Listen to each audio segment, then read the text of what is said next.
भीमबेटका के कलाकार अनेक रंगों का प्रयोग करते थे, जिनमें काला, पीला,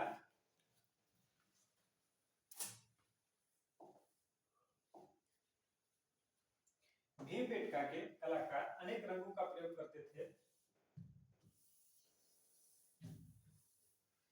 जिनमें काला, पीला, लाल, बैंगनी, भूरा, हरा और सफेद रंगों की विभिन्न रंगतें शामिल थीं, लेकिन सफेद और लाल उनके अधिक पसंदीदा रंग थे।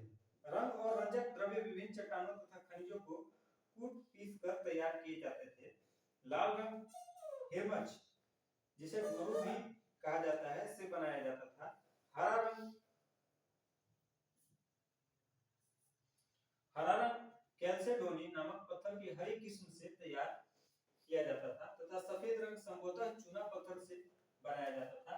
रंग बनाने के लिए पहले खनिज की चट्टान के टुकड़ों को कूट पीसकर पाउडर जैसा बना लिया जाता था और फिर उनमें कुछ पानी और गाढ़ा या चिपचिपा पदार्थ जैसे कि जानवरों की चर्बी या पेड़ों से निकाला गया गोंद या राल मिला लिया जाता। यहाँ पर जंगली जानवरों का शिकार दिखाया गया है।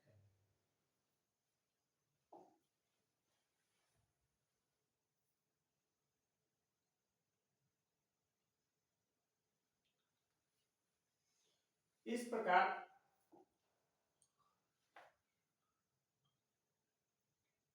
रंग तैयार हो जाने पर के बाद उसमें पेंट की पतली रेशेदार टहनियों से बने हुए ब्रश का प्रयोग करते हुए चित्र आदि बनाए जाते थे।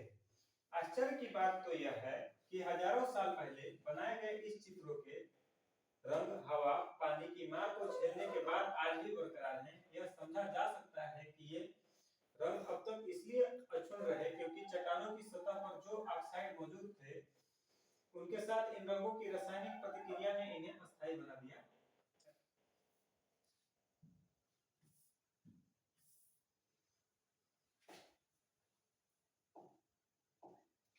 यहाँ कलाकारों ने अपने चित्र इन शैलाश्रियों की सतहों, दीवारों और भित्ति छतों पर बनाए।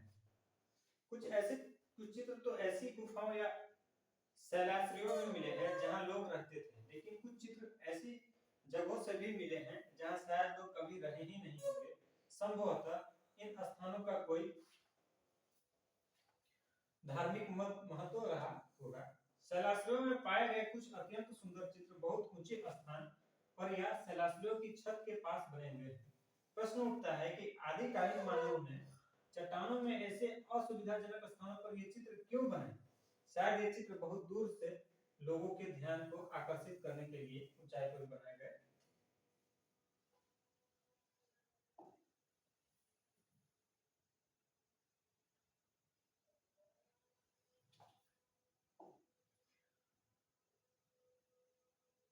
ये चित्र हालांकि बहुत पुराने जमाने के हैं, पर इनमें चित्रात्मक गुणों एवं विशेषताओं की कोई कमी नहीं है।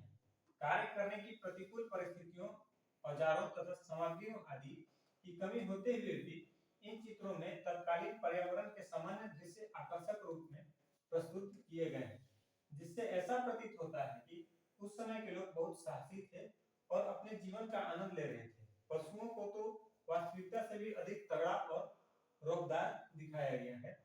यह भी प्रतीत होता है कि आदिकालीन कलाकारों में कहानी कहने सुनने की गहरी रुचि थी।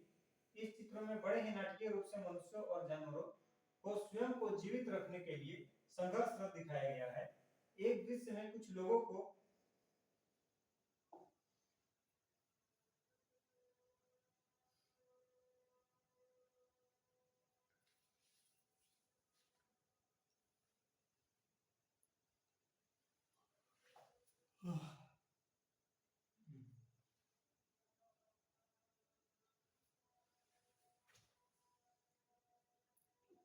चित्र समझा 30 सेकंड बाद जंगली सांड का शिकार करते हुए दिखाया गया है और इस प्रक्रिया के दौरान कुछ लोग घायल होकर इधर-उधर पड़े हैं। तो ये चित्र हम देखेंगे।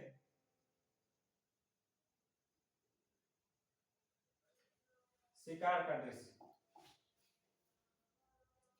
शिकार का दृश्य। यहाँ घोड़े पर सवार होकर ये लोग हाथ में शस्त्र लिए यहाँ पर शिकार कर रहे हैं।